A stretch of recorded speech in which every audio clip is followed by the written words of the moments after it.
Hi everyone, this is Chandra Chaudhary और आज हम करेंगे class 10th biology chapter number 8 जो है आपका टर्म 2 का हाउ डू ऑर्गेनिज्म रिप्रोड्यूस। वो मैं स्टार्ट कर चुकी हूँ और इसके वीडियो नंबर जो 1 था उस पर मैंने डिस्कस किया था आपका एसेक्सुअल रिप्रोडक्शन। वहाँ पे मैंने आपको रिप्रोडक्शन बताया है और एसेक्सुअल रिप्रोडक्शन को हम डिटेल में कर चुके हैं। तो आज है आपका लेक्चर नंबर 2 और आज की इस वीडियो लेक्चर में मैं आपको बताने वाली हूँ अबाउट सेक्सुअल रिप्रोडक्शन के बारे में। इसको हम समझेंगे कि सेक्सुअल रिप्रोडक्शन क्या है, क्या इसके कैरेक्टरिस्टिक्स होते हैं और क्या इसमें इवेंट्स होते हैं, ताकि इसके बाद की जो वीडियोस हैं जो रहेंगी आपकी sexual reproduction in plants and आपका सेक्सुअल रिप्रोडक्शन एनिमल्स और ह्यूमन के बारे में तो आपको डिटेल में पढ़ना है, वो सारा अच्छे से क्लियरली आप लोगों को समझ में आए। तो चलिए बिना किसी देरी के स्टार्ट करते हैं आज की वीडियो लेक्चर। ओके, तो सेक्सुअल रिप्रोडक्शन, देखिए रिप्रोडक्शन का मतलब मैंने आपको क्या बताया था कि ये एक बहुत ज़्यादा इंपॉर्टेंट कैरेक्टरिस्टिक्स होता है किसी भी लिविंग ऑर्गेनिज्म का। अपने ही जैसे ऑफस्प्रिंग को पैदा करने की जो क्षमता होती है उसे ही हम क्या कहते हैं, रिप्रोडक्शन कहते हैं, हिंदी में से प्रजनन बोला जाता है। ठीक है, अब हमने इसके टाइप्स पढ़े थे एसेक्सुअल और सेक्सुअल। जो एसेक्सुअल होता है वो काफ़ी प्रिमिटिव है। जब इस अर्थ पे लाइफ आई थी तो धीरे धीरे जब उसमें आपका हम कह सकते हैं कि एवोल्यूशन हुआ, तो वहाँ पर जब रिप्रोडक्शन आया तो रिप्रोडक्शन पहले एसेक्सुअल टाइप ही आया जिसमें ओनली सिंगल पेरेंट इन्वॉल्व होता है। एक ही ऑर्गेनिज्म से बहुत सारे ऑर्गेनिज्म का फॉर्मेशन होता है। लेकिन धीरे धीरे देखिए क्लाइमेटिक कंडीशन चेंज हुई, जो भी लिविंग ऑर्गेनिज्म है उसको इस बदलते हुए क्लाइमेटिक कंडीशन में अपने आप को अडेप्ट करना था। तो धीरे धीरे अब का आता है सेक्सुअल रिप्रोडक्शन। तो सेक्सुअल रिप्रोडक्शन सबसे पहली बात दो इंडिविजुअल्स के बीच में होता है और ये जो दो इंडिविजुअल्स हैं वो अलग अलग सेक्सेस के होने चाहिए। तो ठीक है, पहली पॉइंट मैंने जो बताया आपको किसके बीच में होगा, टू इंडिविजुअल्स में इसमें आवश्यकता होती है, टू इंडिविजुअल्स की जरूरत होगी। अब वो भी कैसे होंगे, डिफरेंट सेक्सेस के होंगे, विथ डिफरेंट सेक्सेस। ठीक है, अब वो डिफरेंट सेक्सेस क्या होंगे, एक होगा आपका मेल और अनदर आपका होगा फीमेल। ठीक है, इन दोनों के बीच में ही सेक्सुअल रिप्रोडक्शन की प्रोसेस होगी। हम भले किसी भी एनिमल को ले लें, किसी भी प्लांट को ले लें, तो वो आपके मेल और फीमेल जब होगा, सेम स्पीसीज होना भी बहुत ज़रूरी है। जैसे ह्यूमंस का ह्यूमंस के बीच में, डॉग का डॉग के बीच में, कैट का कैट के बीच में, तो उसे हम क्या कहते हैं, सेक्सुअल रिप्रोडक्शन कहते हैं। आई होप इतनी बात आपको समझ में आ गई होगी। अब देखिए मेल और फीमेल के बीच में सेक्सुअल रिप्रोडक्शन होगा कैसे। तो देखिए जो एक्चुअली मैं ह्यूमंस का ही अगर एग्जांपल दूं तो हमारी बॉडी सेल से मिलकर बनी हुई है। ठीक है, जो आपकी सोमैटिक भी होती हैं और आप जिसमें आपका माइटोसिस सेल डिवीज़न होता है, मींस एक सेल से दो सेल्स होती हैं, और एक हमारी बॉडी में स्पेशल टाइप सेल्स होती हैं जिसमें आपका मियोसिस सेल डिवीज़न होगा और उसमें जो क्रोमोसोम्स होते हैं वो हैप्लॉइड के फॉर्म में होते हैं, बाकी की सेल में डिप्लॉइड होंगे। ठीक है, मींस वो स्पेशल सेल को छोड़ करके बाकी की जो सेल्स बचती हैं वो डिप्लॉइड होती हैं, 2n होती हैं, और आपकी जो स्पेशल टाइप की सेल्स हैं उसे हम क्या उसे वो हैप्लॉइड होती है, n होती है। तो उन सेल्स को बोला जाता है गैमीट्स, या फिर कहा जाता है जर्म सेल्स, या फिर बोला जाएगा उनको सेक्स सेल्स। ठीक है, तो इनसे क्या प्रोड्यूस करेंगे, special type cells produce special type cell. ठीक है, सेल्स लिख लेती हूँ क्योंकि मेल्स में बहुत सारे स्पर्म्स का फॉर्मेशन होता है, वेयर एज फीमेल में हर मंथ में ओनली 1 ओवा का ही फॉर्मेशन होता है। तो 2 टाइप ऑफ सेल्स जो कैसी होंगी, आपकी हैप्लॉइड होंगी। कैसी होंगी, हैप्लॉइड। ठीक है, अगर मैं बात करूं मेल की, तो मेल में उसे हम क्या कहते हैं, स्पर्म, और फीमेल में उसे कहते हैं ओवा। लेकिन इन जनरल दोनों के लिए मैं बोलूं तो उसे बोला जाएगा गैमीट्स। गैमीट वर्ड आएगा तो इसका मतलब क्या है, हम उस स्पेशल टाइप ऑफ सेल की बात कर रहे हैं, या फिर उनको जर्म सेल्स भी बोला जाता है, जर्म सेल्स, या फिर उन्हें सेक्स सेल्स भी बोला जाता है, सेक्स सेल्स, और उन्हें रिप्रोडक्टिव सेल्स भी बोला जाएगा। इतने सारे नेम इनके हो गए, रिप्रोडक्टिव सेल। आई होप इतना क्लियर हो गया होगा। अब पर्टिकुलर अगर मैं मेल की बात करूं इन ह्यूमन बींग्स, ठीक है, ह्यूमन बींग्स की बात करूं मेल की, तो उसमें उसे बोला जाता है आपका स्पर्म एंड फीमेल की बात करूं तो उसको बोला जाता है ओवा या ओवम, ठीक है, या एक्सेल या फिर एक्सेल, ये सब एक ही फीमेल के उसमें है, एक्सेल।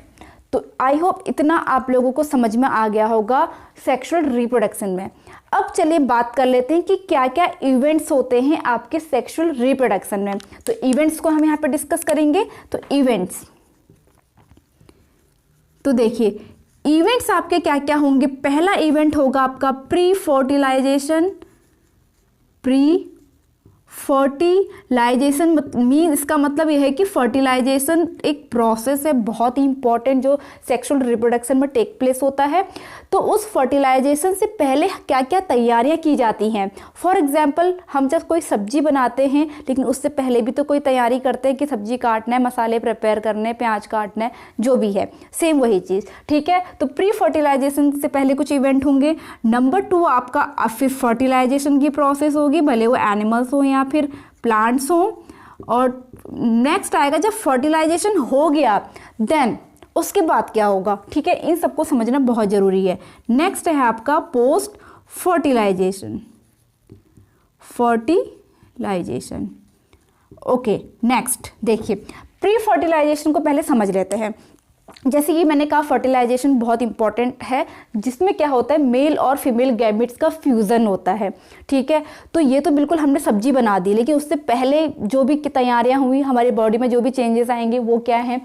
तो यहाँ पर देखिए प्री फर्टिलाइजेशन से अब फ्यूज़न जब मेल और फीमेल गैमेट्स का हो रहा है, पहले उनका फॉर्मेशन होना भी तो ज़रूरी है कि नहीं है। तो भले वो प्लांट्स हो भले वो एनिमल हो, तो प्री फर्टिलाइजेशन में 2 स्टेप आते हैं। सबसे पहले क्या होगा आपका फॉर्मेशन ऑफ गैमेट्स। गैमेट्स का फॉर्मेशन कैसे होगा, ठीक है, फॉर्मेशन ऑफ गैमेट्स, गैमेट्स, ठीक है। अब देखिए वो मेल फीमेल दोनों में होगा, प्लांट्स में भी होगा, एनिमल्स में भी होगा। जैसे प्लांट्स की मैं बात करूँ तो वहाँ पोलन ग्रेन बनते हैं, और जो फीमेल होती है, ठीक है, उसमें क्या बनते हैं आपके ओवरी में एग बनता है, ठीक है। उसी तरह से मेल की बात करें, जहाँ पे मैं लिख लेती हूँ, चलिए फिर भी समझाने के लिए। प्लांट्स में क्या बनेंगे, देखिए पोलन बनेंगे एंड ओवरी में एग बनेगा, ठीक है। उसी तरह से एनिमल्स की बात करें, एनिमल्स में मेल में आपके क्या बनेंगे, स्पर्म्स बनेंगे, और फीमेल में एग बनेगा या ओवा बनेगा, ठीक है। इतनी बात समझ में आ गई, ओके। तो पहला स्टेप हमारा यहाँ पर ख़त्म होता है कि भाई जो जिसकी ज़रूरत है हमने वो चीज़ें इकट्ठा कर ली हैं। अब दूसरा क्या है, अब डायरेक्ट फर्टिलाइजेशन तो नहीं होगा, पहले हमें मेल और फीमेल को साथ भी तो लाना है। मीन्स जो गैमेट्स है उनको साथ में लाने के लिए गैमेट्स का ट्रांसफ़र करना है, ठीक है। तो यहाँ पर आपका प्री फर्टिलाइजेशन में formation of gamete, second step होता है transfer of gamete, transfer of gametes, okay. अब ट्रांसफ़र ऑफ गैमेट्स की देख लिए प्लांट के केस में सबसे पहली बात, तो यहाँ पर मैं एक चीज़ बताना चाहूँगी कि इन केस ऑफ भले प्लांट हो या एनिमल हो, जो एग होता है ना वो अपने जगह पे फिक्स होता है, ये कहीं नहीं जाता, ठीक है। ज़्यादा से ज़्यादा ओवरी से फैलोपियन ट्यूब में आ जाता है। अभी ये चीज़ें आपको समझ में नहीं आएंगी अगर आप इसके बारे में पहले से नहीं जानते होंगे। बस इतने बात समझ लीजिए कि जो एग होता है वो स्टेराइल होता है, एक जगह पे फिक्स होता है। वेयर एज जो मेल आपके गैमेट्स हैं वो मोटाइल होते हैं, वो उनके पास फ्लैजिला होता है स्पर्म के पास, जो किसी मीडियम में क्या कर सकता है, स्विम कर सकता है, ठीक है। मीन्स वो चल सकता है, मोटाइल होता है। उसी तरह से पॉलन के पास क्या होता है, पंख होता है या कोई फेदर होता है जिसमें वो हवा में उड़ जाता है। तो यहाँ पर ट्रांसफ़र ऑफ गैमेट्स में प्लांट के केस की बात करूँ तो उसमें एक स्पेशल इवेंट होता है जिसे हम कहते हैं पॉलिनेशन, ठीक है। अगर मैं प्लांट्स की बात करूं तो वो इवेंट क्या होता है, पॉलिनेशन के थ्रू जो पॉलिन हैं वो लैंड कर जाते हैं फीमेल वाले प्लांट्स के पास, ठीक है। तो हमने गैमेट ट्रांसफ़र कर दिया इन केस ऑफ प्लांट। उसी तरह से अगर मैं बात करूं एनिमल्स की, तो देखिए एनिमल्स के पास स्पेशल टाइप ऑर्गन्स होते हैं, ठीक है, सेक्स ऑर्गन होते हैं, जिनके थ्रू या तो हम कह सकते हैं कि सेक्सुअल इंटरकोर्स बोल सकते हैं, कोइटस के थ्रू जो मेल होते हैं वो अपने स्पर्म ट्रांसफ़र कर देते हैं फीमेल की बॉडी के अंदर, ठीक है। तो इसे हम इस तरह से हम क्या कहेंगे कि गैमेट का ट्रांसफ़र यहाँ पर हो गया है। अब देखिए हमने फॉर्मेशन कर लिया, ये गैमेट्स का फॉर्मेशन हो गया, इन दोनों स्टेप में ट्रांसफ़र भी कर दिया। क्या हो गया ट्रांसफ़र का मतलब कि अब मेल और फीमेल जो गैमेट हैं, जो स्पर्म और ओवा है, पॉलिन ग्रेन और एग है, वो साथ में आ गए हैं। तो अब सेकंड स्टेप हमारा यहाँ पर आ जाएगा, दैट इज़ फर्टिलाइजेशन। अब जब साथ आ गए हैं तो फ्यूज़न तो होना ही है। तो फर्टिलाइजेशन क्या होता है आपका, मेल फ्यूज़न ऑफ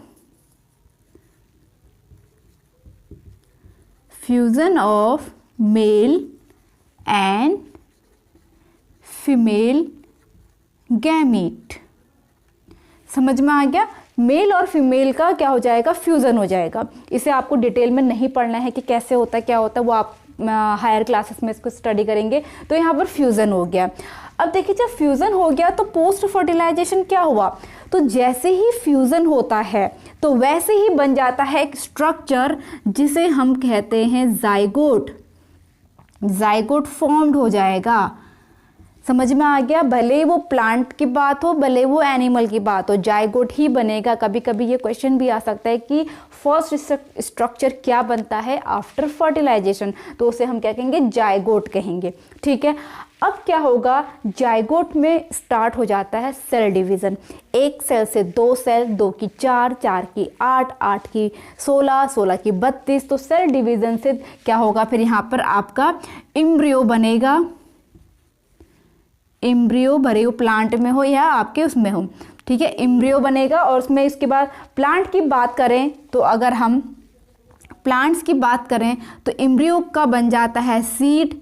और इसकी बात करें मेल एनिमल्स की बात करें तो यहाँ पर एम्ब्रियो के बाद बनता है फीटस। अब भाई फीटस क्या है, ठीक है, what is the difference between embryo and foetus. तो देखो जाइगोट के बाद धीरे धीरे जब सेल डिवीज़न होता है, 32 सेल या 64 सेल्स बन जाती तो उसे हम एम्ब्रियो कहते हैं। दैट मीन्स वो एम्ब्रियो को जब हम देखते हैं, ठीक है, तो वहाँ पर हमें नहीं पता चलता है कि उसके क्या क्या ऑर्गन फॉर्म्ड हो गए, क्या क्या कहाँ उसका हैंड है, कहाँ उसकी आपकी लेग्स हैं, ऐसा कुछ हमें दिखाई नहीं देता। लेकिन जब धीरे धीरे 4 मंथ हुए, 5 मंथ हुए, 6 मंथ हुए, तो वहाँ पर ऑर्गन्स डेवलप्ड हो जाते हैं। और वो जब आपके किसी भी बेबी के जब ऑर्गन्स डेवलप हो जाते हैं तब उसको हम एम्ब्रियो नहीं कहते हैं, उसे हम फीटस कहते हैं। ठीक है, अब फीटस के बाद, फीटस जब बन गया उसके बाद देखो पूरी सपोज 9 मंथ के बाद पूरा बेबी बन गया तो क्या हो जाएगी, डिलीवरी हो जाएगी। तो ये आपकी क्या हो गई, पोस्ट फर्टिलाइजेशन के इवेंट क्या क्या होंगे ये समझ में आ गया होगा। ओके, अब हम in case of plant, in case of animal आने वाली नेक्स्ट वीडियो में आप लोगों को डिटेल में समझाऊंगी। अब यहाँ पर देखते हैं कि क्या क्या कैरेक्टरिस्टिक्स निकल के आते हैं सेक्सुअल रिप्रोडक्शन में। तो देख लेते हैं, कैरेक्टरिस्टिक्स देख लेते हैं इसके। यहाँ पर शॉर्ट में लिख लेती हूँ कैरेक्टरिस्टिक्स। ठीक है, कैरेक्टरिस्टिक्स नंबर 1 देखिए, सबसे पहली बात, सेक्सुअल रिप्रोडक्शन में कितने पेरेंट इन्वॉल्व होते हैं, 2 पेरेंट इन्वॉल्व होंगे, 2 पेरेंट इन्वॉल्व। ठीक है, नंबर 2 देखिए, अब जब 2 पेरेंट इन्वॉल्व है मीन्स मेल और फीमेल है, ठीक है, तो मेल और फीमेल दोनों के जो कैरेक्टरिस्टिक्स होते हैं उस बेबी में आते हैं। तो जो वो बेबी होता है वो हल्का हल्का अपने पिता जैसा दिखता है, हल्के हल्का अपने माता जैसा दिखता है। दैट मीन्स उसमें वेरिएशन आ गया, वो बिल्कुल एग्जैक्टली लुक अलाइक नहीं होता है, कुछ कुछ उसमें कैरेक्टर आ सकते हैं। तो क्या होता है, इसमें वेरिएशन पाया जाएगा, वेरिएशन पाया जाता है। नंबर 3 यहाँ पर जाइगोट फॉर्म्ड होता है, जाइगोट फॉर्म्ड होगा। देखो गैमिट फॉर्मेशन होता है, जबकि एसेक्सुअल रिप्रोडक्शन में कोई भी गैमिट फॉर्मेशन नहीं होगा, गैमिट का फॉर्मेशन होगा, गैमिट फॉर्म्ड होंगे और फर्टिलाइजेशन टेक प्लेस होगा, फर्टिलाइजेशन टेक्स प्लेस। तो आई होप आप लोगों को इतने सारे पॉइंट समझ में आ गए होंगे और इन बेसिस पे आप एसेक्सुअल रिप्रोडक्शन और सेक्सुअल रिप्रोडक्शन में डिफरेंस भी लिख सकते हैं, कर सकते हैं। तो टेक अ स्क्रीनशॉट और आई होप आज की जो वीडियो है एक आपका जो मतलब क्या क्या सेक्सुअल रिप्रोडक्शन में प्रोसेसेस होती हैं, इवेंट्स होते हैं, ये समझ में आ गया होगा। आने वाली नेक्स्ट वीडियो में मैं आपको बताने वाली हूँ सेक्सुअल रिप्रोडक्शन इन प्लांट्स। हम फ्लावर को अच्छे से समझेंगे, क्या क्या उसके पार्ट्स होते हैं, उसके बाद हम पूरी प्रोसेस को डिटेल में जानेंगे। तो आई होप आज की जो वीडियो है आप लोगों को अच्छी लगी हो, हेल्पफुल रही हो। अगर वीडियो अच्छा लगा हो तो please hit the like, leave the comment, subscribe to my channel and press the bell icon. मैं मिलूंगी अपनी नेक्स्ट वीडियो के साथ, तब तक के लिए stay tune, stay healthy, stay connected, bye bye.